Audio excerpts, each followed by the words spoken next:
Hey guys, and welcome to Team Rankstar's how do I say this? Rastakhan's Rumble. Rastakhan. Rastakhan's Rumble set review for Hearthstone. I'm NotoriousGHP, and I'm joined by our team captain, typically Tyrant, Hello. and JTizzle. Hey there. So let's just jump into all these cards. There's a lot of them. So we're gonna start with Gonk the Raptor. He's a 7 mana 4/9. After your hero attacks, it kills a minion, it may attack again, and it's a beast. Um, my initial impression is that this card is weird. I think that the way to make this card work is not using a bunch of the cards like Claw, but it's actually just having it in play with Malfurion, because then you don't have to put weaker cards in your deck. With that in mind, I don't think you can play this card in like Mally Druid or Tog Druid or any of the decks currently playing Malfurion. So although I think this is a powerful card, I don't see it seeing much play. I think it's like maybe a 3 or 4 star out of 10 card. Because if you want to hit something with your face, uh, generally speaking, that's fine, but it's not like an overly powerful thing to do, unless it's a weapon where you don't have to invest into it every turn, because you are damaging yourself. But I could see you playing this with like +3 attack on your hero and just taking like 25, and I'm not sure that's a good plan.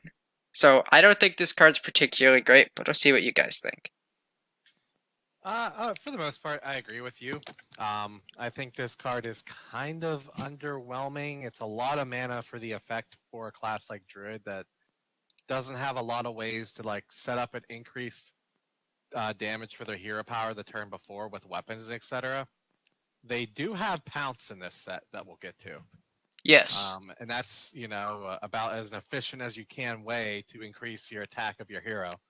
So this plus Pounce has some cool synergy, but I think Druid has other things to do that are better right now, overall. And it seems like you guys hit most of the big points. I would have mentioned the most relevant I ever see this card being is you play it, you hero power, you kill 7/1/1s against Odd Paladin. It's the dream. And that's still 7 mana plus the hero power, so a 9 mana investment. This card obviously scales a lot better once you've played the DK, and you can actually deal 3 attack to a bunch of minions. That actually could potentially be a board clear. But you're putting this card in your deck so that you can have an AoE once you've drawn and played Malfurion, and it's 9 mana, and you're going to take a bunch of damage. I just don't currently see this card having a place in Constructed right now. I would probably put it at, 3 out of 10.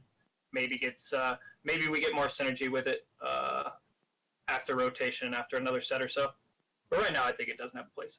One quick thing is maybe this type of card that like it's not good in this set, but once we get rotation and like we lose cards like UI, the identity of Druid's gonna change a lot. Absolutely. And Yeah. like this isn't a this is a powerful card. It just might not be great, but powerful cards find homes. I think this card, it's just like, I don't need to kill my opponent's entire board, I have Spreading Plague. You know? It's Yeah. like maybe in a world where Spreading Plague's gone, Druid needs that extra removal. Yeah. And it can see play. Yeah, if we're going to give it a rating for the current meta that we're walking into, I think my rating for it would be a 4. I think post-rotation, it could easily be up to at least a 6. Mm-hmm. But as for now, Alright, let's jump into our next card. What was your number rating for it, GHP? So 4. 4. Okay. War Druid Lotai, which the image is scaled badly. Alright, so what are the forms? We have a 4/2 with Rush, a 1/6 with Taunt. My image doesn't have them. I'm trying to remember. 1/2 is stealth and poison. 1/4 with spell damage. Okay, so my initial impressions of this card is all the modes are powerful. The poison one is, you play it preemptively to hit that mountain giant. You have a 4/2 with Rush, which is solid, and it can kill, Hedge Clan Thugs, which could be annoying for Druid, and some other minions early. For those who've played Druid with Azure Drake, spell damage is really powerful in Druid, especially when it comes on a good card. I know some people played Blood Mage Thanos and Tainted Zealot in different Druid decks in the last, let's say, 6 months, to go with Starfall and Swipe, and like, it's powerful. Those were weaker cards to have in the deck. This card is flexible enough where the spell damage is good, getting a taunt is good. I think all the modes on this card are powerful.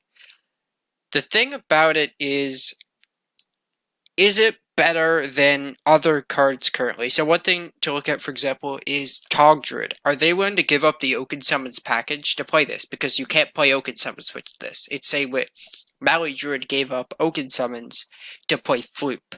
And is this card good enough for Tog to do that? I'm not sure personally. I'm leaning no because I think Oaken is so good in that deck.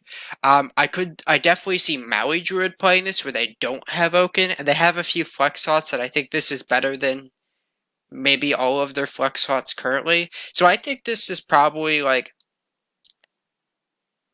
8-star card out of 10. I think the card's really powerful, and the only reason I'm not rating it higher is because I don't see Tog Druid playing it, and I don't think, like, Taunt Druid plays it. I actually think, like, the 1/6 is a beast, if I'm not mistaken, so... Yeah, I think most of them are beasts. Yeah, if there's beast, this card's unplayable in Taunt Druid, obviously. But I think it's around an 8-star card. Okay.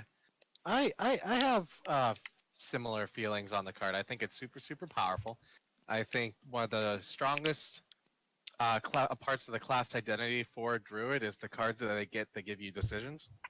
That keeps Druid that's always kept Druid as one of the most well-rounded classes in Hearthstone. It's just they have a lot of cards that can just be utilized in different ways, and now we have another card that can be a removal spell, like a 4 damage for 3 mana removal spell is solid.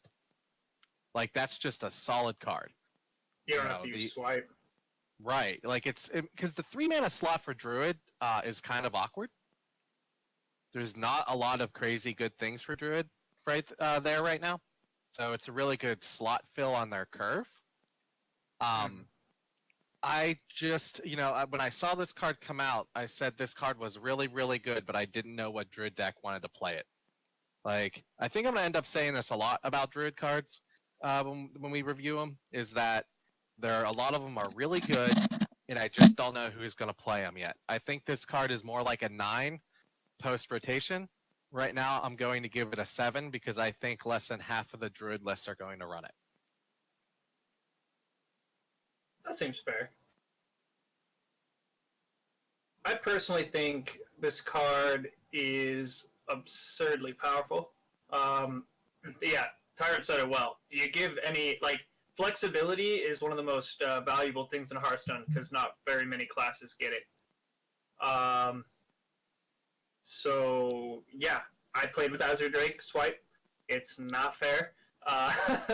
It's really, really good. But this card does it all. I want a 1/6 taunt against Paladin on turn 3. I want a 1/2 poisonous against Mountain Giants and Giant Taunt minions that any class is playing. Whether it be Taunt Druid or even Lock or even Cube Lock. 4/2 Rush, absolutely insane. And what's the last mode? Spell Power. Spell Power, Taunt, Poisonous, and Rush. Yeah, you got it. Yeah, they're all insane. I thought I missed one, but they're all really, really good. Well, they're not all insane. Like, we have a classic card that's, what, a 1/4 spell power for 3, right? That sees no play. But that doesn't do 3 other things. Yeah, No, I'm just saying that mode isn't particularly as good as the rest, in my opinion. I don't know if you'd play any of these modes individually as like just a single card in Druid, but it's the fact that you just are like, hey, against Odd Paladin, I don't just have this random spell damage, dude. I have this taunt. Yeah. The Huffer that doesn't go face is okay, though, no matter what. That's my favorite mode. I'm excited about that one. For what it's worth, I believe the way this card works strictly talking constructed, but not arena, I believe when you play this card with Fandral, it does everything. Yes. Yes, it does. It was Yeah. spoiled as a 4/6 with all the stuff. Yeah. Fandral So is choose the all. Yep, choose any choose ones become choose all because choose Yeah. twices don't have. It's not branching paths doesn't do everything. Yeah. That would be insane. I'm gonna rate this card an 8 out of 10 because I don't think it has a home right now. At best, this card maybe slots into Spiteful Druid, and 3 of the modes are relevant because the spell power wouldn't be relevant at all. Until UI leaves until Spreading Plague and UI leave the format, I think Druid's 30 cards are really hard to adjust right now. Any of the Druid decks that are tier 1 and constructed. But I think this card may find a home in the next after the next expansion comes out, and I'm certain it'll have a home post-rotation. So I want to put it at 8 out of 10. I think the card's going to be played. Alright, let's go into Stampeding Roar. So 6 mana, summon a random beast from your hand and give it rush. My general thought with this is I don't want to spend a card to give something rush no weight, so I need to be getting quite a mana discount. There are some expensive beasts in Druid that are really good. One that comes to my mind is Tyrantus. I would love to get on Tyrantus with rush in play on turn 6 or turn 4 because I'm playing Druid. I think this is again one of these really powerful cards, but we don't have the incentive to play Beast Druid currently. Yeah. So I'm going to. I don't have a ton to say about the card because when this card is bad, it's abysmal. Because I won't pay. I don't want to play a card to give something rush. This also needs to be a ramp tool. And if we have, post rotation especially, we get these like insane beasts that are worth ramping. Like I believe we lose Tyrantus, but I'm not sure. Then this card could see play, but I think currently there's no reason to play a Beast Druid deck.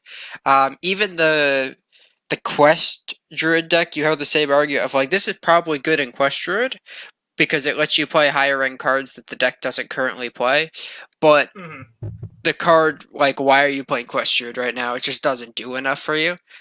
So I'm gonna say it's a 5-star card out of 10, because I think it's doing something powerful, but not playable right now.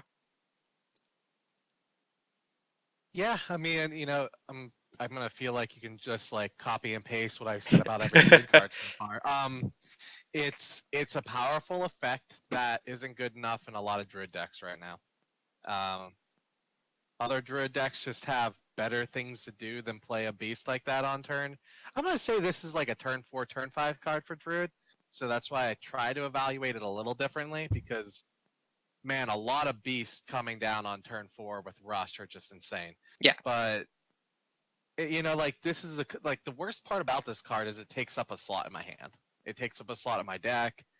I'm already ramping, so like I have even less cards normally than other decks to play.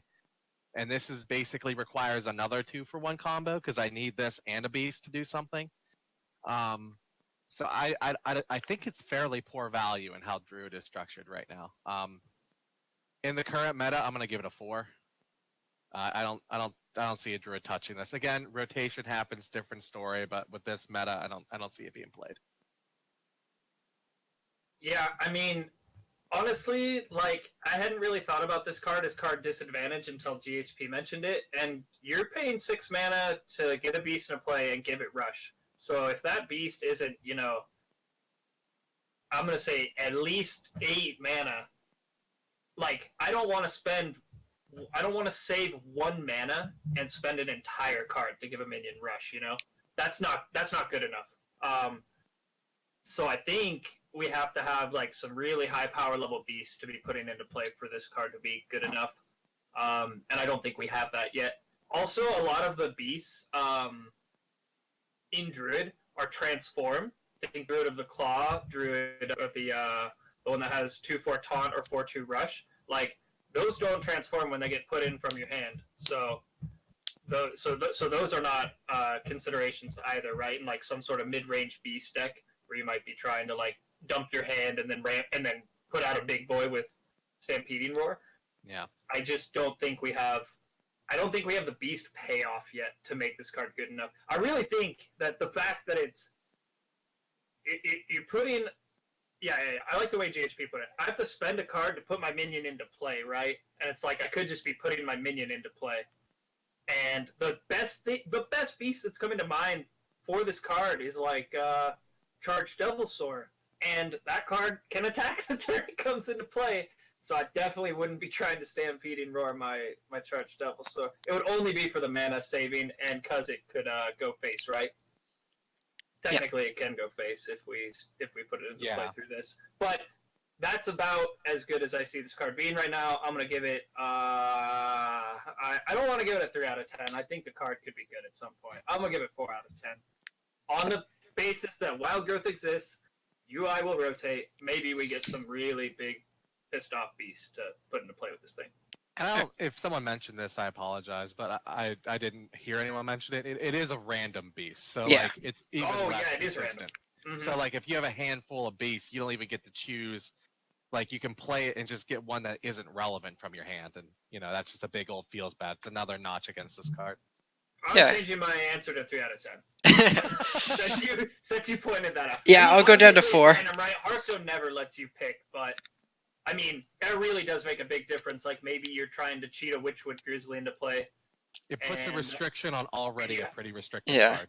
Yeah, exactly. So let's look into Tree Speaker. 5 mana, 4/4, Battlecry, Transferring Ants into 5/5 Ancients. So I think this card is completely unplayable right now. Post rotation, it could be okay because we have some Treant synergy. Right now, like you have no reason to play Treants over Token Druid if you want to play it. One thing to note about this card though, it asks you to already have a board. For this to be good. The one scenario I can see though is turn 10, play Force of Nature plus this, and then you put 19/19 in play. And that's powerful. But on turn 10, I'm genuinely not sure that's good enough. It might be post-rotation, but post-rotation you lose UI, and those type of decks that need an abundance of cards, that hurts. I don't think this card's very good. And I'm also not convinced the post-rotation will be very good. I'm going to give this just like a 3-star card, because I think it's often going to be a win more card, and its body is so bad if you don't already have stuff in play. So I just don't see this card. Okay, I feel interesting. I'm a little split on this card. So like right now, I think it's pretty bad. If I'm straight out the bat, I'm gonna call this card a 3 out of 10 for the current format, and that's all I really want to touch on in terms of rating. Get that out of the way. Now to this card's potential post rotation. So one thing we have to think about always is that Druid ramps, right? So this plus the Create Treants card could be something that we play on turn 7. Yeah. And that makes it a lot better in my eyes. I mean, that's a lot of stats. That's a lot. So I can see a world where that will be like a go-to play for Druid. But right now, it's pretty bad. So I'm going to agree with you on a 3. Alright, so this card has to buff at least 1 minion to be worth 5 mana. So we already have to have a 2/2 in play. Guaranteed. Has to be a trio. And then we're going to turn it into a 5/5 Ancient, which is essentially giving it +3/+3. So at the bare minimum to make this card playable, it's going to be a 5 mana 4/4. Give a Treant +3/+3. Alright, that's pretty good for 5 mana. That's really good. That's actually insane. But I really think if you're going to put this card in your deck, you have to be hitting 2 or 3 Treants, and that's really hard to do right now. Your opponent's never going to let you have 2/2s for a turn if they know what's going on.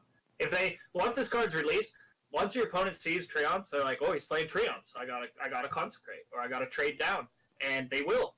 And then you're left with a 5 mana 4/4. So I think this card's probably 3 out of 10. It would be very difficult to have this card see play. I do think if you hit at least 1 Treant, it's very powerful. But if your turn 4 is putting a few 2/2s into play and 1 lives, and then you turn it into a 5/5, that may not be good enough. That's going to be too slow against aggro. It's not that big of a tempo swing. Doesn't affect their side of the board. Yeah, I think it's just not good enough. 3 out of 10. Okay, let's move into our next card. Predatory Instincts. Well, I'm excited for this one. So here is the way I want people to think about this card. You're playing some deck, it's called Druid, in your Druidstone game. And your turn 4 is you play Predatory Instincts. Alright, that's... Yeah, you didn't do any tempo thing. And then on turn 5, you play a 320 Grizzly, and you ask your opponent what's up. So, I don't think this is a good card unless the only beast in your deck is Witchwood Grizzly, but I think if you go turn 4 this, turn 5 Witchwood Grizzly, that's an incredibly powerful and swingy play against anything aggressive.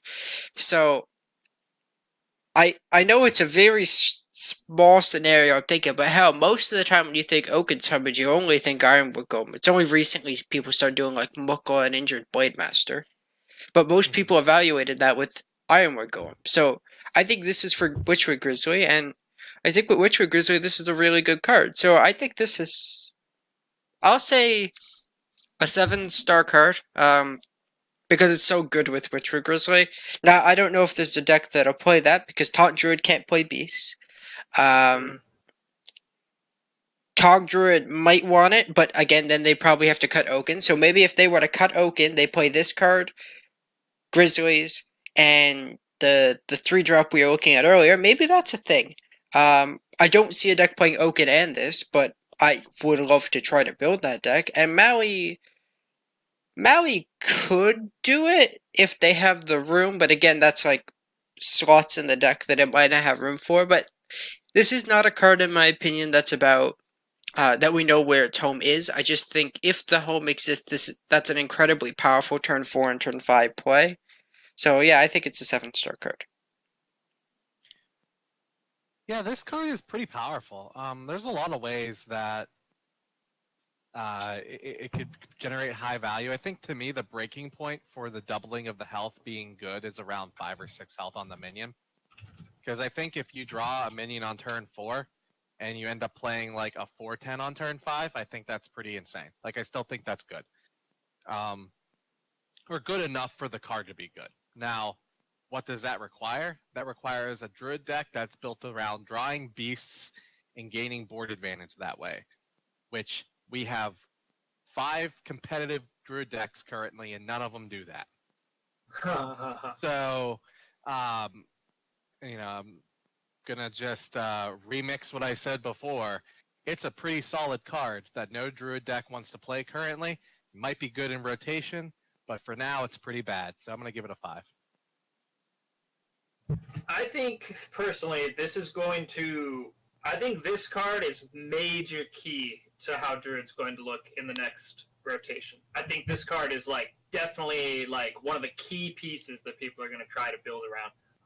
Because once we lose Ultimate Infestation, Druid has like super efficient ways to deal with everything, but they get to draw you in card advantage with UI. So once we lose UI, you have to find another way to get card advantage, or at least draw the cards you need. So we're going to have 2 of those, I think. This card and Juicy Psych Melon. I've jammed a lot of Juicy Psych Melons on turn 4. It doesn't feel amazing. It's a pretty big tempo loss. But if your follow-up is a gigantic Grizzly, or, you know, maybe they print some other powerful beasts that are just well-statted that you could draw from your deck, big booty beasts. And I think, like, a mid-range Beast Druid could be very viable, and this card would be extremely powerful in that deck. You lose a lot of tempo the turn you play it, but you get so much value the turn you play the minion that it's buffed by it. So I'm going to put this card, I'm going to split the difference with you guys and put 6 out of 10. And I choose to do that because I don't think this card's playable right now. None of the Druid decks want this card. Druid's class identity doesn't want to play a big beast right now. But I do think this will be like one of the defining cards that enables Druid archetypes in the future. So, Druid cards, they're not good now, they will be good later. We should just say that about all of them. Yeah. Okay. Mark of the Loa.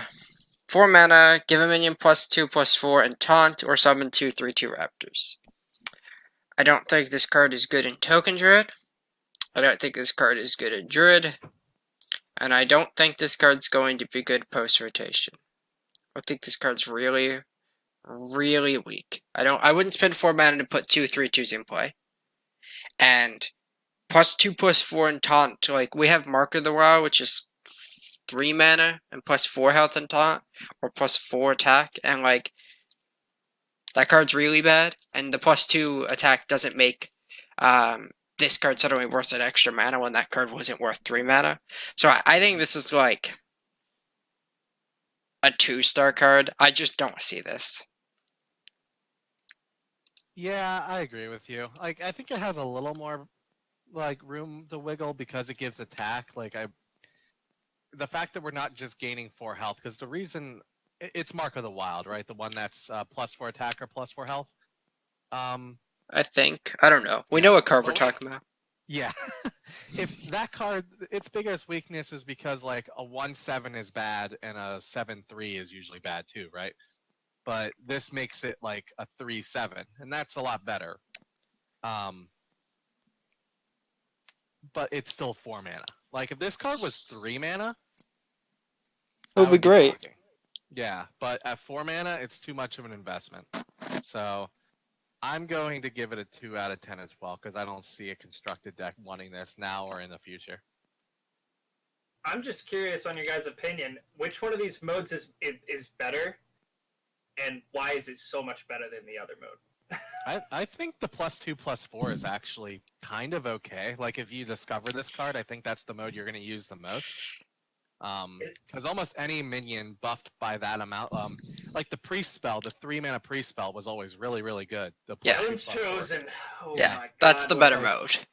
Yeah, that's just a lot of stats that's balanced very well, so you have a very sturdy minion that can actually value trade. Yeah. So if this was like a card that was like the 31st card in your deck that you got off something, it would be okay.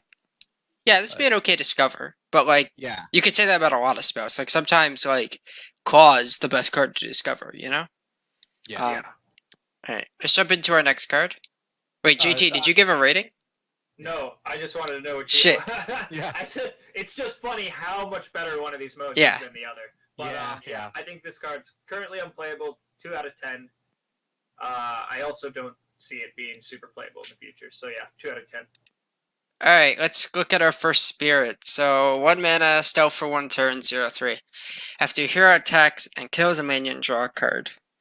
This card is clearly meant to be played in 1 turn with the first card we reviewed that I can't remember the name of, so give me a second.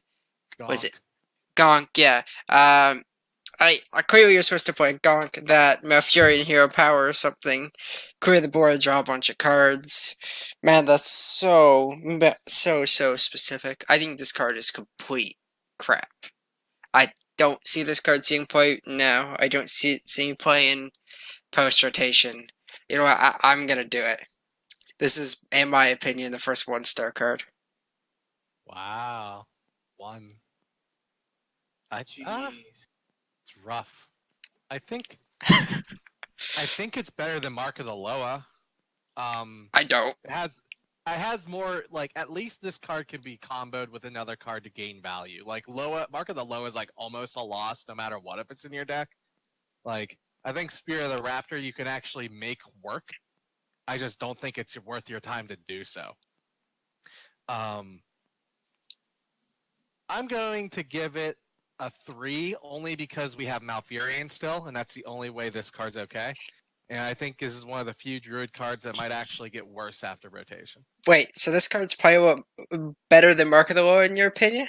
I think it's more playable than Mark of the Loa. Okay. I mean, that's not saying a tremendous amount.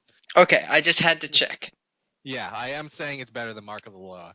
If I had to choose one of the 2 to go in my deck, I would rather the Spirit of the Raptor. Okay. Alright. I have to say that in order to evaluate this card, I have to mention that Pounce exists. Yeah. And Pounce makes this card a lot more playable. And by a lot more, I mean, like, you know, maybe from 1 to 2 stars. Like, this card is really, really bad. Yeah, it is. I could see you getting value off it, you know, maybe 50% of the time that you play it, if that. And for that reason alone, I'm going to rate this card 2 out of 10. Actually, no. What did I rate Mark of the Loa? 2 You out of rated 10? that one too. Yeah, 2 out of 10. They're All both right, really bad. let's Yes, they are.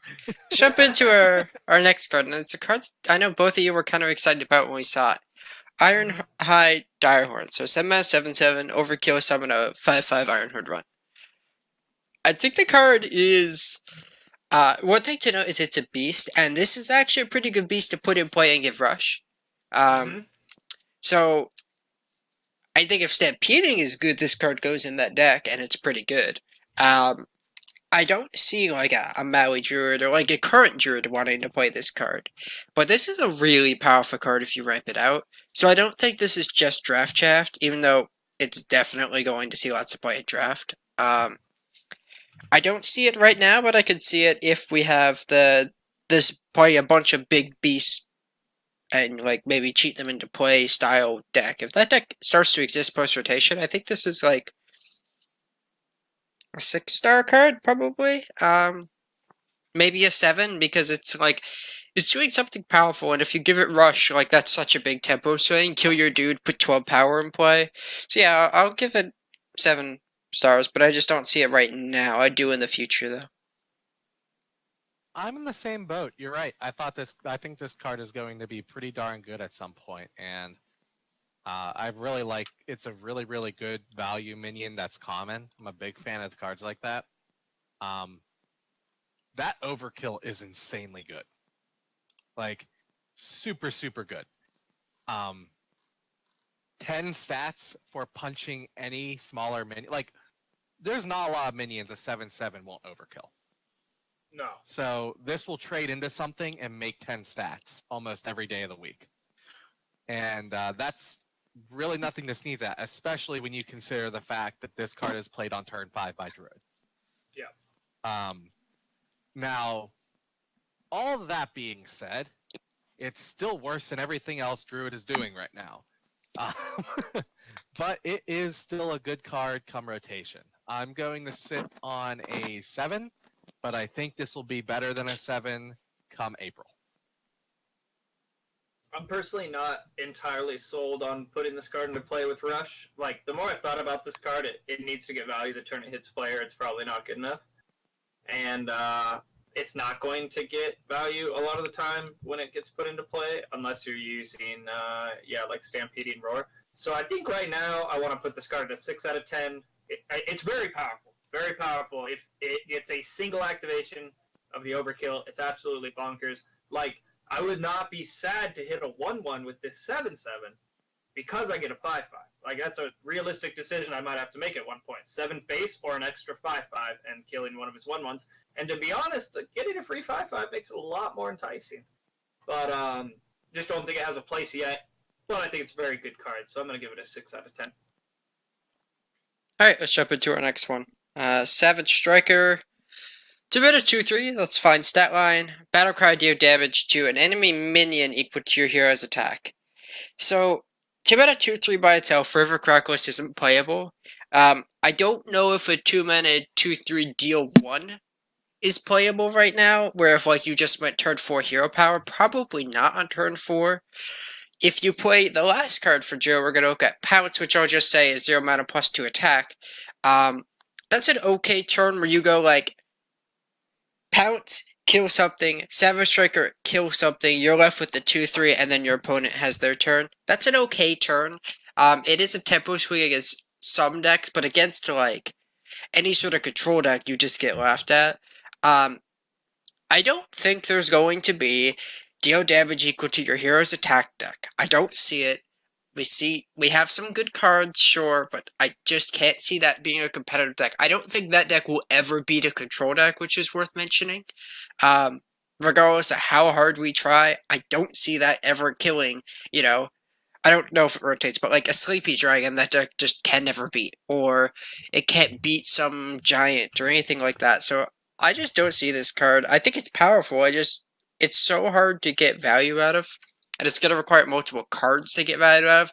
I think it's probably a 4-star card because it's better than some of the other cards, but it's not going to have a home. Yeah, I agree. I think if this was in a different class, it would be very, very different. I think the biggest holdback on this card is there's no way for Druid to set up increased attack the turn before. Twig, bud. Yeah, 1. You know, that's not enough.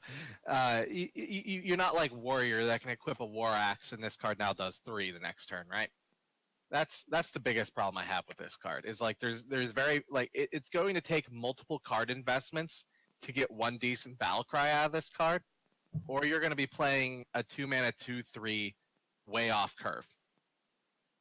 And I think both of those scenarios are pretty bad. Like it combos well with Pounce. So you would be spending 2 cards to potentially kill 2 minions and take 2 damage on average, and that's fine. But I don't know. I think I'd rather play Wild Growth. Yeah. So I'm gonna say 4 as well. This card just I don't see Druid ever being able to consistently have a lot of attack without investing on the same turn. And I think that makes the effect weak. Yeah, you guys said it pretty well. This card's pretty much only playable if you have Pounce, and I mean, like, obviously it gets better once you draw DK, you know, or you Lich King into Frostmourne, but then you have to put this card in your deck and wait till turn 6 when you play Lich King to do all these things. And you have to have Pounce, and yeah, I just don't think it's quite good enough right now. You have Battle Cry is obviously powerful because a 2-mana 2/3 is like the standard stat line to make a 2-drop playable with no effect. So the fact that this effect is strictly dealing extra damage makes it very as a very powerful 2-drop. I think, like if you look at Mercspark Eel, that card is absolutely insane. And with Pounce, this card's essentially Mercspark Eel. Plus your hero can attack. So that's a huge tempo swing, to be totally honest. There might be... I could see, like... Spiteful can't play this because of Pounce. So I don't know what deck would currently want this card. I don't think any decks currently want it, but I think it's powerful. It'll be on the back burner until rotation. I'm gonna give it a 4 out of... I'm gonna give it a 5 out of 10. I'm gonna give it a 5 out of 10. This card, the Battle Cry is very powerful. All right. I do think a lot of Druids will be playing Pounce, which leads us to the last card in Druid. We're about to get into an argument. Oh, are we? So, I think Pounce is absolutely insane in any deck with Judge and Auctioneer. Like, this is a straight buff to, like, Mechatherian Druid, because 0-mana cards are insane. That's a given. So, I'm not going to evaluate this card in Mechatherian Druid, because it could be 0-mana, empty text, and it would be a 2-of in that deck, because it needs the cycle. So I'm going to ignore that, because that's not fair for me to evaluate. Outside of that deck, I think this card is completely, utterly unplayable, because I don't think I'm willing to spend a card for this effect in Druid right now. We have Spellstone, which upgrades. I don't think I'm willing to play in Druid right now with its current cards. 0-mana, like, deal 2 to something, take 2 damage.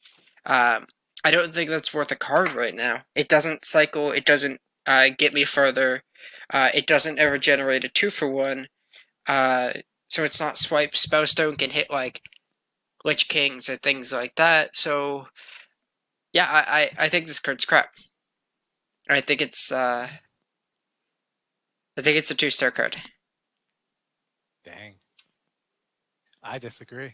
I want you to rip me apart here. I want to be wrong because the card's cool, but I've been thinking about it, and this card started at like an 8 for me, and it's just like kept going down. So I agree with you in the sense of, wow, shocker, like every other Druid card that I've said, I'm not entirely sure what Druid deck wants to play this. I think a big card that is in some Druid lists that could be cut is any deck that's considering running Wrath might run this instead. But it's... Sorry, go ahead. It's because it's 0 mana, and that's nuts. You said that. 0 mana, anything in Hearthstone has, like, been utilized well and ever. Like, I can't even... Like, what was the last 0 mana card that was really, really bad? 1/1 Murloc. That card's so play. That card sees play. That card has seen constructed play. Yeah, It has. yeah. It there was a I deck missed that era of Hearthstone. Yeah. Man. there was a And, card that Which buffed was all your played in 1/1s. Oh, the Druid deck? No, was it the Druid deck that Yeah. played Mark of the Lotus? Yeah. Yeah. Oh, that's disgusting. Yeah. All right. You win this round. Like zero mana cards are just insane because like everything Hearthstone's such a efficiency battle, and zero pay nothing do something is like always good in this game. I'm going to give this card a 7. And the only reason it's not higher is because I don't think every Druid deck is going to run it right now. But it will be broken. It will be a 9+ card eventually. And I can't wait to see it and more people ban Druid. All right. I'm excited to talk about this card. I'm going to start off with I think this card is 8 out of 10. And this card is insane for 2 reasons. Number 1, Gadgets and Auctioneer exists, and decks that want to utilize it exist. Okay, we got that out of the way. But in addition to that, every single Druid deck that isn't running Gadgets and Auctioneer is running Ultimate Infestation. And every single deck that's running Ultimate Infestation is generally a combo deck. So they never, ever, ever want to overdraw cards. This card is 0 mana. I can draw into it and have it as an out with UI. I can play it before my UI to guarantee I don't overdraw. And I can play it to kill minions on tempo in the early game. I think this card's absolutely insane. Even in the current Druid builds. I don't think every Druid build right now will play it. Togwaggle, for example, might actually want Wrath more than this card because it can cycle. Mm-hmm. But this card's just absurdly flexible at 0 mana, and it is a 0 mana deal 2 damage that I can play the same turn I play UI, and for that reason, I think this card is an 8 out of 10. Cool. I am very curious, like, what the correct answer will be. I'm fully ready to be wrong. I think So- I think how good this card is will actually depend on how much aggro there is in the next meta. Like That's a good you may need this card to Yeah, keep that's up fair. on board. But if we continue to have super slow grindy DK decks, then yeah, this card Yeah, might 'cause not make the cut. I might want to play Innervate over this card. yeah, cards crap against control, obviously. Yep. Yep. So let's talk about one of the more controversial cards in the set, Zildjian. Oh yes. So it doesn't say on the image here, guys, but its hero power is deal 2 damage, so you could target something, which is pretty It's bad the for main like power. yeah, it's pretty bad for like your Death Knight hero power, or whatever we want to call these hero cards. But it's 10 mana, you gain 5 armor, Battlecry casts all the spells you've played this game, target shows randomly. Yes, Yogg-Saron's a thing, but this isn't random spells. Hunter specifically wants, has things that create things. We got Spellstones, Animal Companions, whatever the 6 mana card is, to my side, I believe. Unleash the Hounds, Traps, Wild. Hunter's Bar, Call of the Wild, things like that. I think this is a card that it directly... I see a lot of people compare this to Deathstalker Rankstar, and the real answer is stop comparing them, put them together. This card won't see playing like Egg Hunter, for example, because they don't have good spells, and this card is reliant on spells. But I can easily see any of the Spellstone style of decks wanting this card, where you have all your traps, your Spellstones, your Animal Companions, maybe to my side, depending on your build. I think in those decks, this and Rankstar can both go in them. Obviously, you want to play this and then Rankstar, ideally, but you can't always do that. But I think this card creates a big enough tempo swing the turn you play it to justify this card earning a slot in like any sort of like Spell Hunter deck. If you specifically play Spell Hunter with no minions, this card is great because that deck doesn't have enough ways to win the game currently, or it just wishes it had more, I guess. And because of that, I think this is a powerful card. Now, one thing I want to quickly say before I give it a rating is if you're playing a deck with tracking, this card instantly gets worse. Yes. And I wonder if a deck like Spell Hunter is willing to cut tracking in order to make this card better, or do you go, look, I want to cast Zildjian in this game, it's in my hand, I'm just going to let this be a dead tracking in my hand? I'm not sure the answer to that question.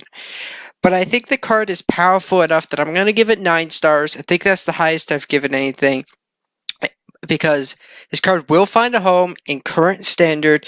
I will lose a lot of games because my opponent put 20 power with charge in play and 8 secrets. Yeah, I agree. I think this is specifically for like a Raktalar hunter. I think that's where this card shines the most.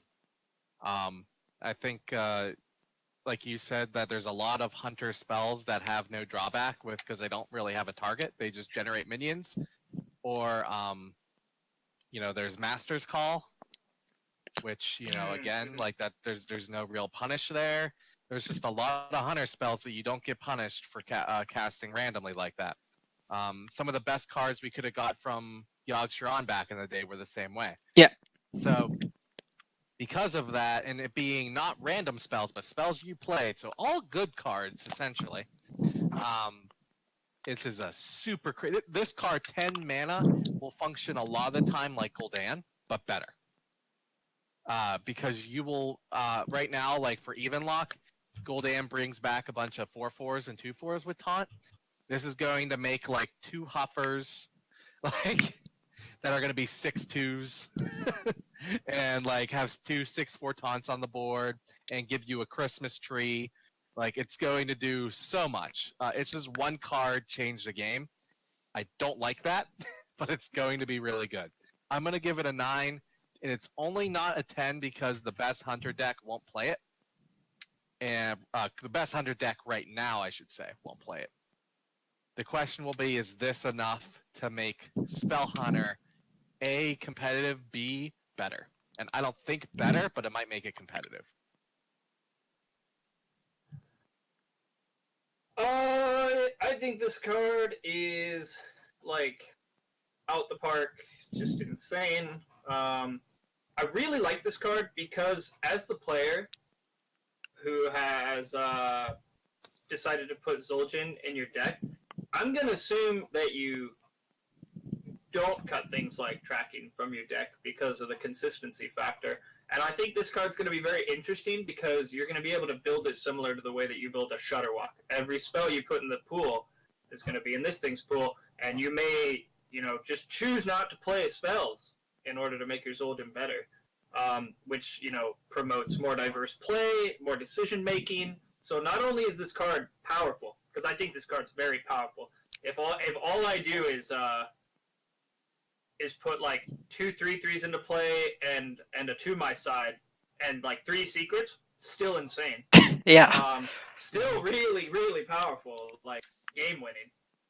The hero power becomes really good for a long game still. Like you can push damage to your opponent's face, but you can also play for the board.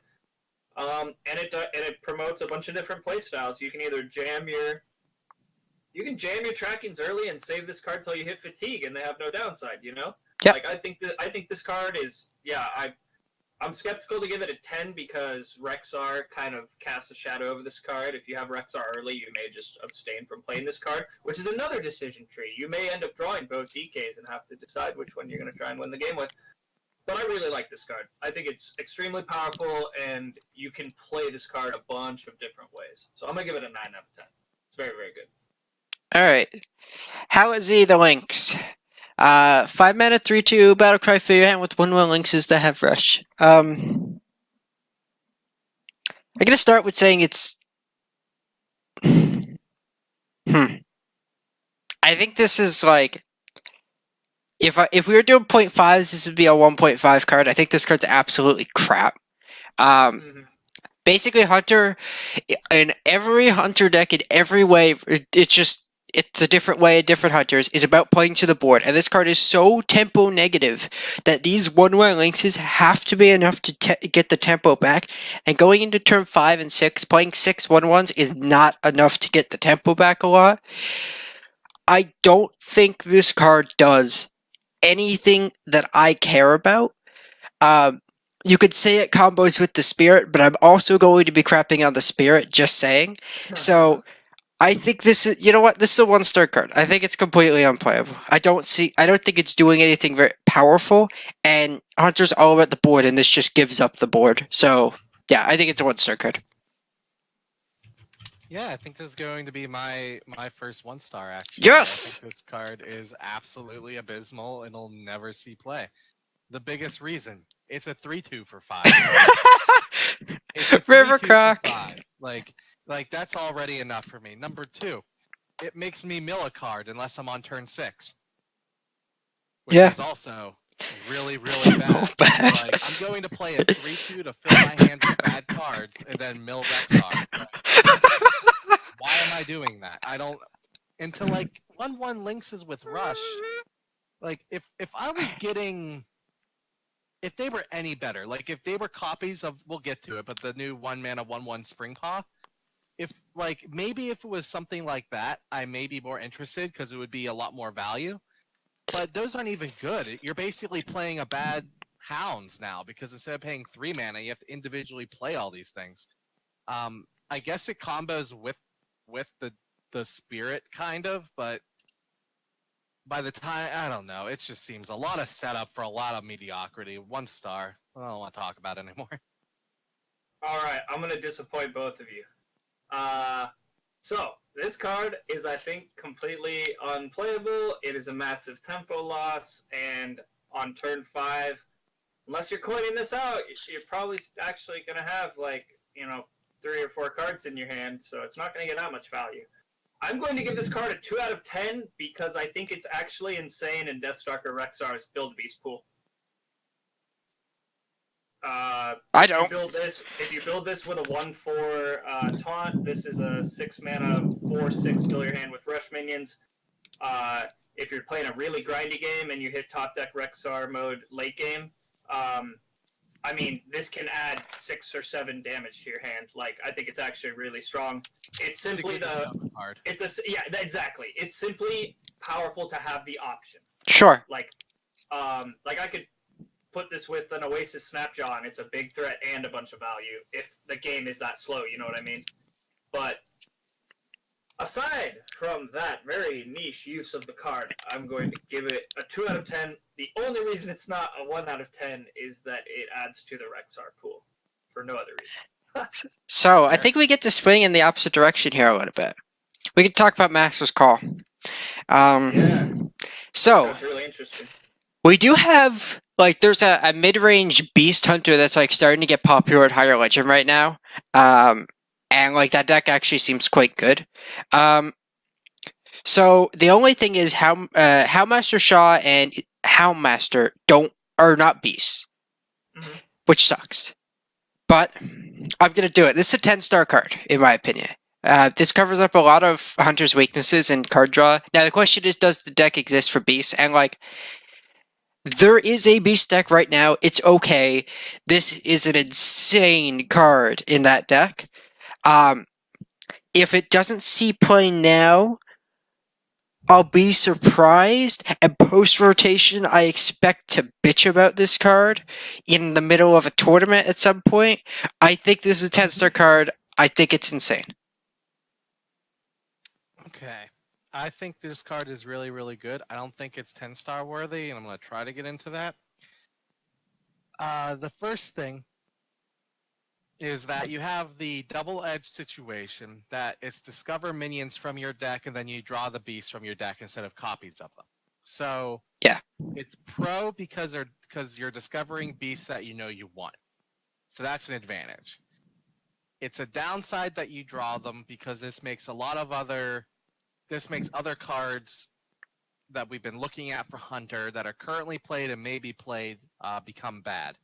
Undasta and Katharina, for example, these cards become a lot worse with a mechanic like that. So this is meant for more of an aggressive strategy in my eyes. So it's not more gas long term, but it's a big burst short term. Is that enough? Potentially, because it's still 3 cards for 3 mana. It's a really good high-end draw mechanic for Hunter. It's obviously kind of reflecting tracking a little bit. It's like a way better tracking. I'm going to give it an 8 because I think there is 100% Hunter decks that want to play this card, but I also think that as long as Death Rattle Hunter is the #1 hunter deck, quote unquote, this card is going to be seeing less play overall. What did you say Alright. you rated it? I rated it an 8. So I have like really mixed opinions on this card. The first thing is that you discover a minion in your deck, and if all 3 are beasts, draw them all. So discover the way I'm reading this card, I add the copy of the card to my. It's not a copy. I add the card directly to my hand from my deck. Right. This thins my deck. Yes. So that is worse for fatigue situation. Yes. Also, I'm not sure. I'm not sure if I can justify. So here's the thing. Tyrant said it well. I have to take already extremely good cards out of my deck in order to play this card. Cards that would be in a beast deck, most notably Houndmaster Shaw and Houndmaster. I don't think you're taking Houndmaster Shaw out of a deck with this card in it. But at that point, I don't think this card's good enough. So I think this card's only good enough when it's drawing 3 beasts. And I honestly don't even know what 3 beasts I'd want to draw right now. Probably Bear Shark, which is a card I'd play on turn 3 instead of this card. So I'm really not sold on this card at all. I think Houndmaster Shaw is too powerful to cut. I think I feel like you have to play an entirely beast synergy deck, and we don't have the beast to do that right now. But we are getting some very, very powerful beast synergy in this expansion. So I think this is a card that has a home in the future, just not right now. This deck is very interesting because it changes the way you build your deck a lot. It has a lot of upsides and a lot of downsides. It's huge card advantage, but it's really bad in fatigue situations, and you have to cut really good cards from your deck in order to play it for its intended purpose, which I assume is to draw 3, because if I'm only drawing 1 with this card, I'll just put Stitch Tracker in my deck. Like, I'd rather get a 3-mana 2/2 that gives me a copy of a minion in my deck than play this card. So I'm going to give this card a 7 out of 10. I don't think it has a home right now, and I'm honestly not convinced it has a home after this set comes out. But I think this card will be very powerful in the future if we get good enough beasts to have the payoff. I think the big thing that I didn't talk about a ton is the potential. Either you play this and you have Master Shaw's in the pool and you're like shit, or you take out one of the best cards in the deck. So like that's an interesting thing. I have a feeling the answer is put the Shaw back in the deck, and just sometimes you're sad. Yeah. But in your 24 minion deck or whatever, okay, those odds are fine. If the deck's entirely built around beasts, then this card is insane. Yeah. And I think you just keep Shaw in the deck, right? Yeah. If you play 24 beast, okay, if your deck is 23 beasts, Shaw, 2 candle shots, 2 of this, Rankstar, and some other card. Sure. There's some kill commands, so we'll probably roll like 21 beasts, but whatever. You still get to play Katharina, you still get to play like a bunch of powerful cards. Okay, so you have Katharina and Shaw in your deck for non-beasts, and you have like 20 beasts. Those odds are really fine, and discovering Shaw is insane sometimes. If that's what you need, you don't care how many beasts there are.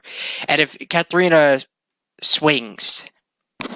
So I suppose, but I think pay 3 mana to draw Shaw is still not good. You're still paying that's kind of where I was at. Was if we are putting Shaw in the deck, it's really, really bad when we don't hit 3 beasts. So let's go into the beast within. Give a friendly beast +1/+1 that attacks a random enemy minion. I'm going back to the 1-star. I don't see this card doing anything. So you already need a beast in play. Then it needs to be. Then it attacks a random enemy. So if you have a 4/4 and your opponent has, let's say, a 1/1, a 2/2, etc., all the way to 6/6. 3 of the times you eat it, or 4 of the times you eat it, 1 time you trade it, 1 time you look stupid. But you burned a whole card to do this. This is worse than a 1 mana card that said give a minion +1/+1 and rush for sure. And I don't think that card would be. I think that card would be like okay. So I just think this card just doesn't do anything. So yeah, 1 star. So this card I think is a little better than it looks when it comes to that, because you can attack and then play this and then make it attack again. It's random, but you essentially get 2 attacks out of the same minion, which is notable because I don't think there's another way in Hearthstone yet that for a minion to attack twice in 1 turn besides with giving it Wind Fury, right? So that's a slight bump for this card. Now, when I say bump, I mean it's like sparkly garbage. It's like it makes it. I think it's better than it looks off Raktalar. Sure. You know, and stuff like that. But like, I never want this to start on my deck. I think there'll be moments where I'm pretty happy to get it off a card like Raktalar or discover the spell, because it's very efficient, it's cheap, it's easy to dump out of my hand, and it's easy to get value out of.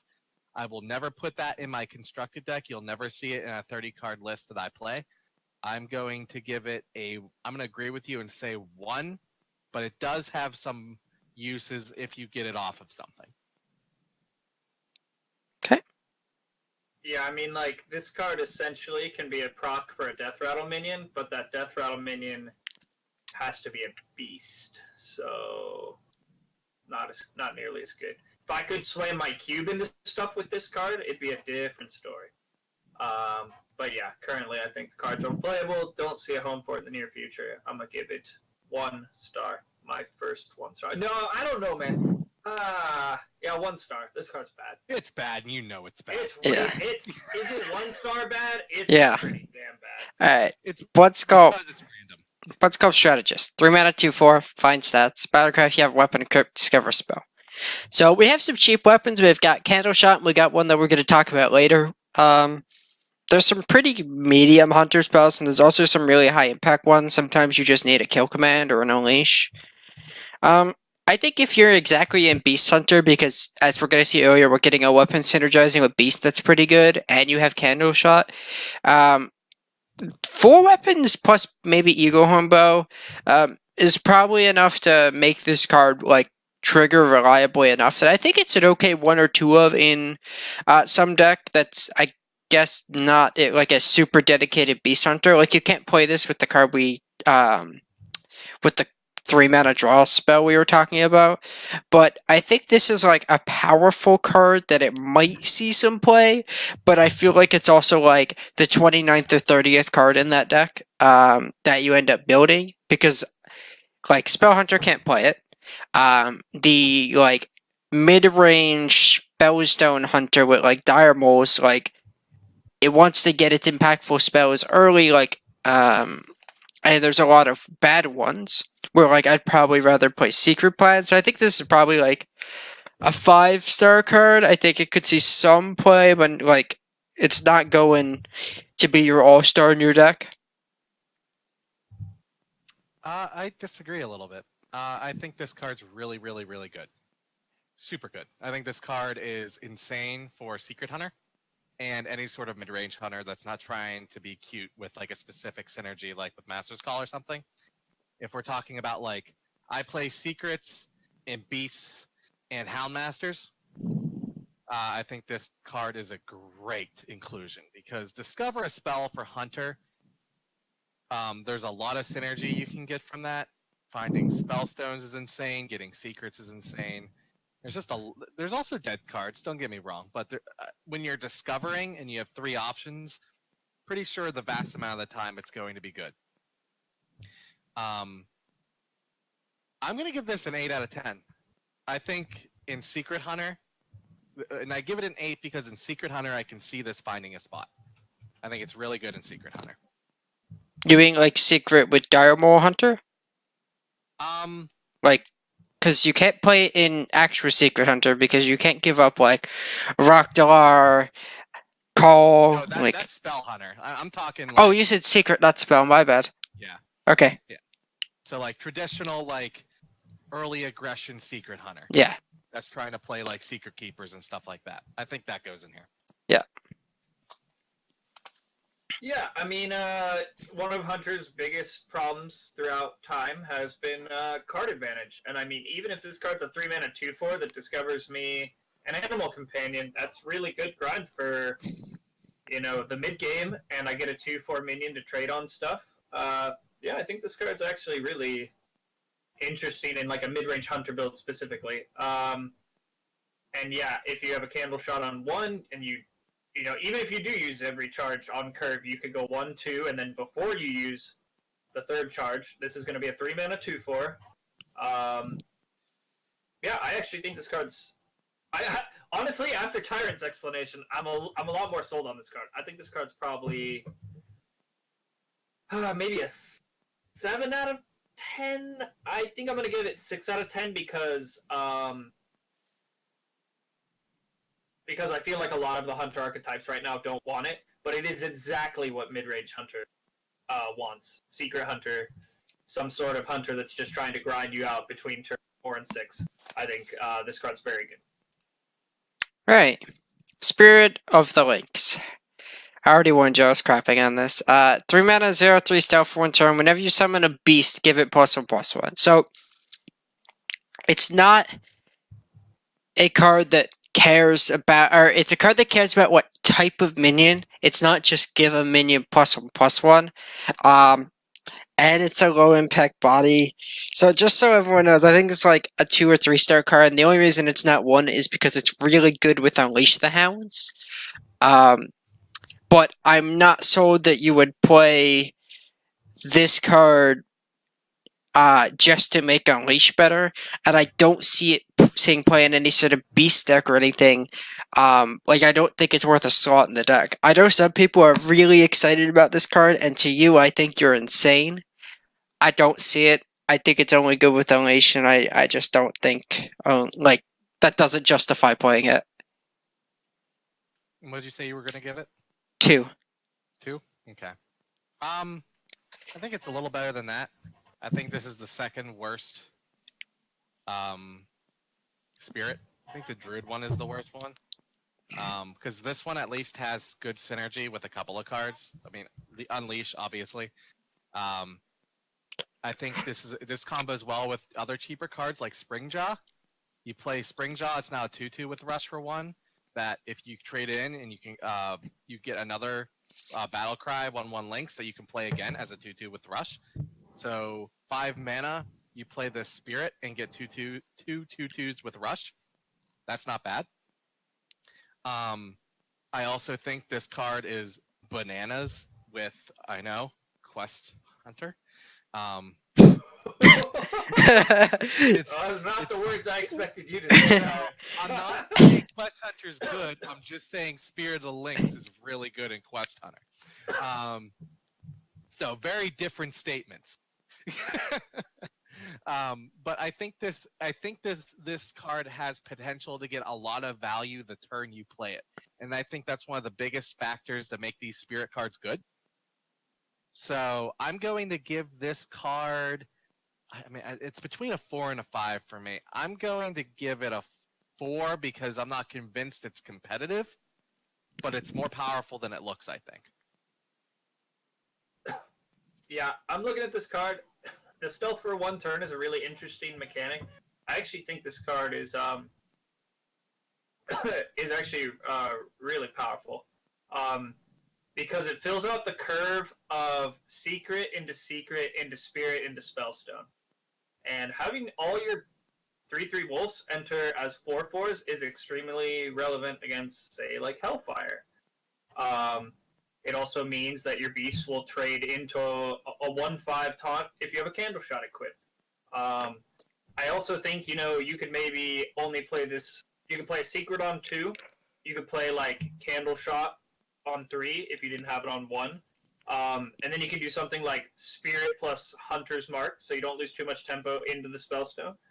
And then, as we also mentioned, just with Unleash the Hounds, this is very strong. Am I saying I'm going to go build a deck and put this card in it? No. These are just the reasons the card is maybe playable. Like, The best reason I've found so far is it gets your wolves off Spellstone out of Hellfire range, and like it's just not that good, man. That's not good enough, I don't think. I'm gonna give this card a 4 out of 10 because I do think it's powerful. We have the Spring Paw, as you guys mentioned. We have Halazi the Lynx. I mean, no, this card's not gonna see play, I don't think, anytime soon. That's pretty much it. I don't have much else. I'm trying to find a way to, say this card might be good, but I'm not convinced. The biggest problem with this card is how dense the 3 slot is for Hunter. Exactly. Yeah. Definitely. It's like that's its biggest problem is that it's okay, but man, what 3-drop do you cut in Hunter for that card? I can't. Right I can't. The tempo loss I'm gonna get for playing this card probably isn't actually good enough with Unleash the Hounds, and it probably is good enough with Spellstone or some other effect that summons multiple beasts at a time. I was thinking to my side, but it doesn't work if you're playing this card. So yeah, I think it's just not quite good enough. Okay, Revenge of the Wild. 2 mana, summon your beast that died this turn. Oh my god. Are we arguing about this card? I don't think we're arguing. I know what I'm rating this card. So I'm trying to figure out a rating. So let me just try to explain what I think about this card. The idea of resurrecting your beast that died this turn is quite powerful. There's also beasts that have charge, or like Charge Devilsaur, let's be real, has charge, and like Ghostface. You could also do like there's OTK potential with like Crush, Cube the Crush, Play Dead, Revenge of the Wild is like another Play Dead, but I don't think that's good. I'm fairly certain that this card is good with a card called Flark Something Bazooka. Because you just put 3 beasts into play, they kill something and die, and then you resurrect them all after hitting like Charged Devilsaurs, and you hit them. And it's a huge tempo swing. You kill their board, and you just made like 20 power. Now the question is Flark's good? Well, that's a different conversation. But I think this card is also, we're getting some really good high-end, like 9 mana beast we're going to talk about in the neutral section later.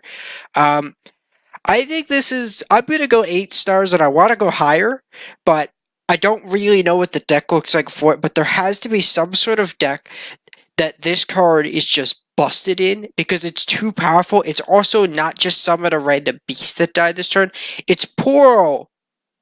Like hell, I could go Unleash the Hounds, get like 5 dudes, hit into your dudes. Revenge of the Wild, hit 5 more dudes. Like that's, I'm sure I did close to a board wipe. That's a swing, and then basically what I'm trying to say is I have no idea where this card goes, but it has to have a home somewhere. This is too powerful to just like sit on the sidelines. Yeah, I agree. This effect is crazy powerful, particularly for only 2 mana, so it's like meant to combo with other things in the same turn. There's so many factors. I mean, heck, this even works with Cube. Yeah. Like you can just like cube a high main and then make another high main 2 mana. Like at its most lukewarm, it's still pretty darn good. Somebody is going to make a deck that makes this card really, really good, and I don't know where that's going to be. I'm gonna say 8 out of 10 because I'm not smart enough to figure it out right now.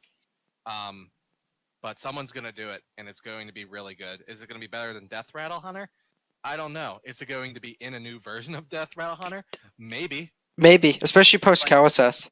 Like it seems fine. Like I would play that in Death Rattle Hunter if to find a way. If we had like 1 or 2 more ways to really abuse that, like I think this card could be really good even in that deck. So 8 for me. Yeah, you guys covered most of it. I'm gonna give this card a 9 out of 10. I think this card's like ridiculously broken in half. I cannot describe. This card is an absurd tempo swing if you bring back any beast, a 2-drop beast, a 3-drop beast. Like, if this card brought back a 2/3 beast, it was a 2-mana 2/3, and everything above that is a better stat line than you would normally get for 2 mana. So, I think I'm legit convinced Death Rattle Hunter might just play this card as a one-of. They might just put it in their deck, they cheat a Witchwood Grizzly into play, or they play it on curve, and instead of cubing it one turn, they just trade it off and play this card and get a 3/12. Yeah. Wow, that's really powerful. Same thing with Jaime. You start thinking about this card with Houndmaster Shaw, and you start having turns where we're talking in the really late game. You could have a beast you built off Rankstar, you play Shaw, you play the beast, you trade it off, you get it back. It's just this card will never not summon a massive beast for 2 mana in even Death Rattle Hunter. And that's just looking at the application of bringing back one beast that dies in a turn.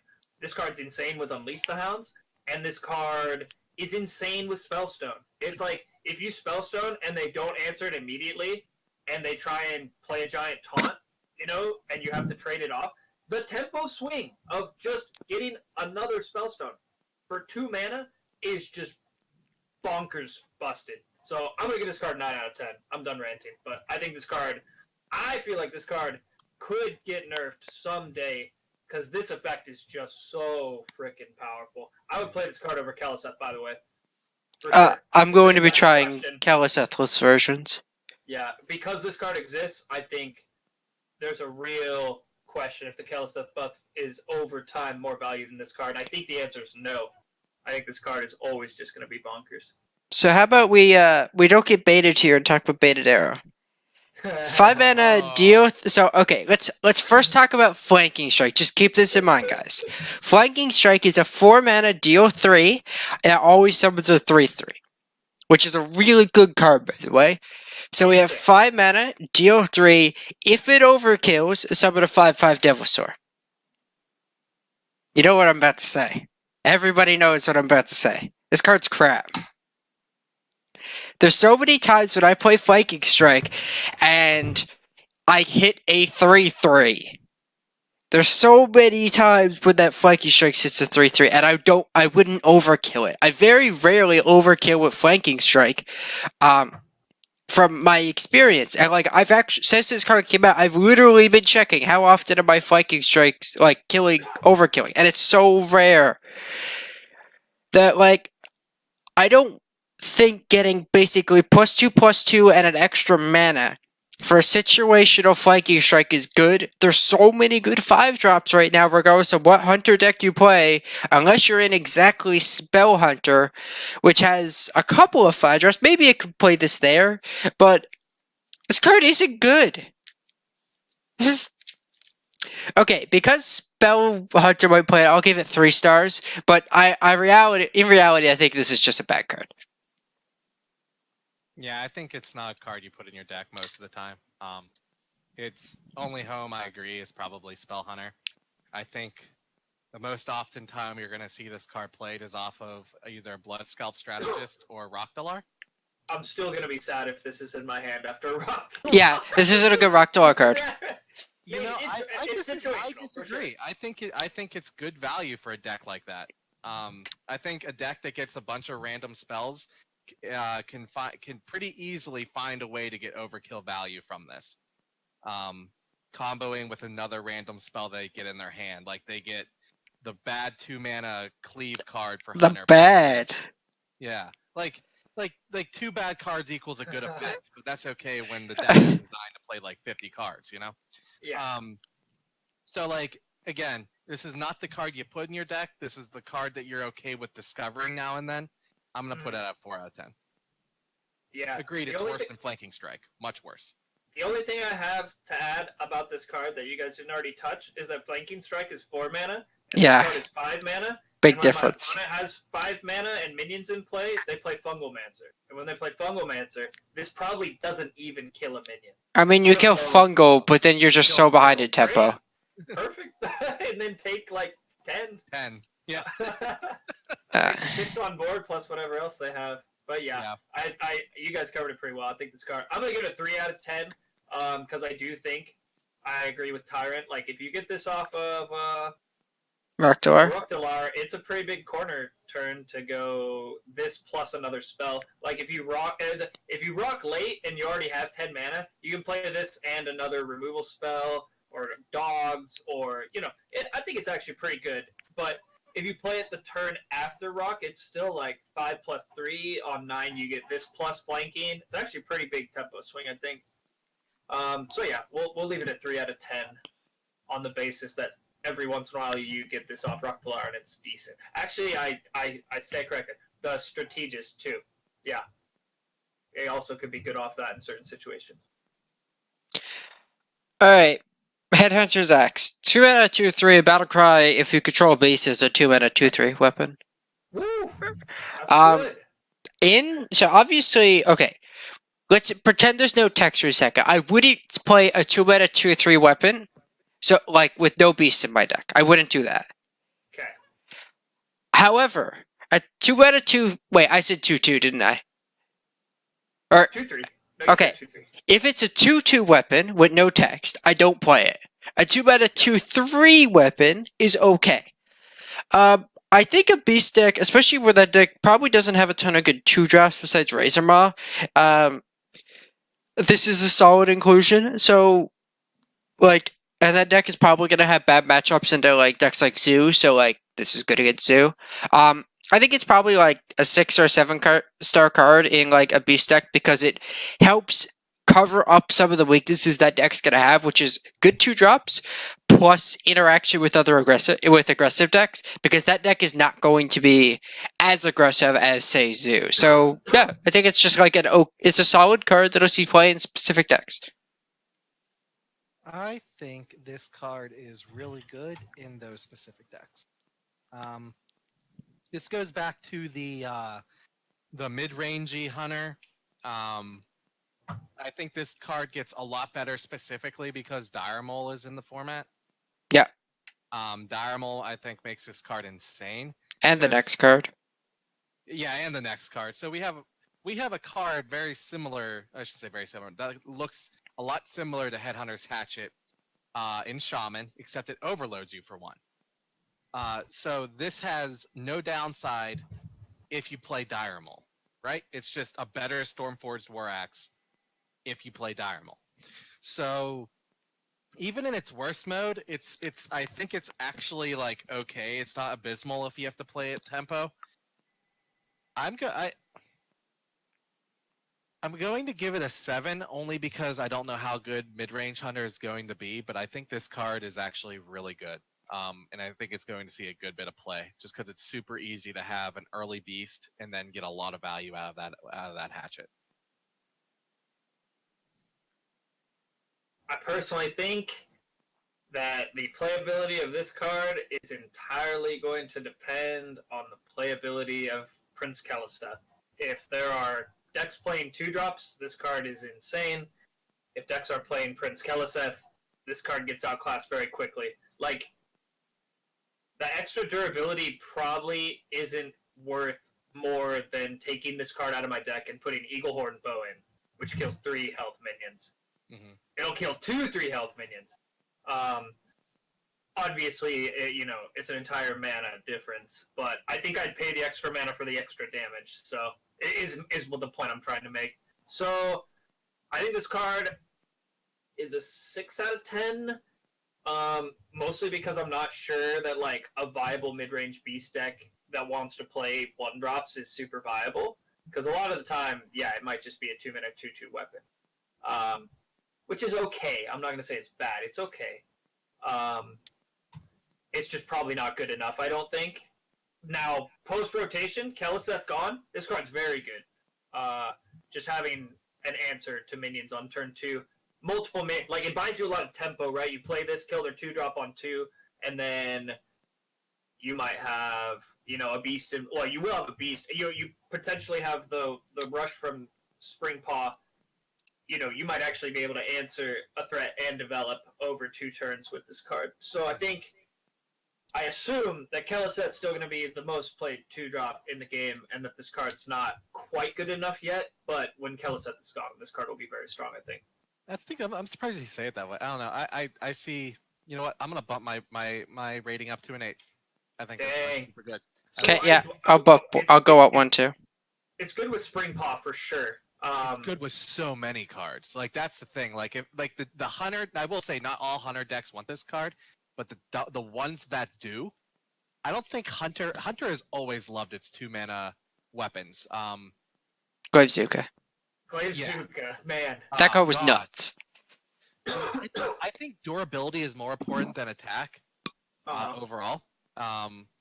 Especially because a lot of early drops right now are pretty small. They don't have a big butt besides Diremol. Right. So, man, dude, I'm sold on this card. This card's going to do some work on aggro decks. Zoo is scared. Okay. How about we keep talking about this damn Spring Paw? It's a 1/1 with Rush that adds a 1/1 with Rush to your hand. I think in any Beast Hunter deck that really, it's really good with Crackling Razormaw because it costs 1. Any Beast Hunter deck, I think, wants this card. I don't think, Death Rattle Hunter would play it, but I think any sort of Beast Synergy Hunter deck plays this card now. It's so good with Dire Mole. It's so good with the weapon we just talked about. Also, getting the 1/1 in hand and then, turn 5 playing this plus Houndmaster, or playing the 1/1 plus Houndmaster. So, I think this card's really good, but I don't think it's, an all-star, so I'm going to give it a 7, just because I don't think it's, anywhere near the best card in your deck, but you don't think about not adding it either, if that makes sense. So, yeah, I think it's a good card. It'll see play. So the best comparison we have for this card was the 1/1-for-1 hunter card that spawned another 1/1. So the difference being is instead of putting the value on the board immediately, that value goes to your hand, but they both have Rush. I think this card is insanely good value-wise. The difference between Rush and Charge is huge, though, because I question how often, 1 damage will be enough with Rush to really get a lot of value out of Spring Paw. I think this card is a little awkward while we have Firefly. This card does not go into Firefly well at all. It gets countered by Firefly pretty well.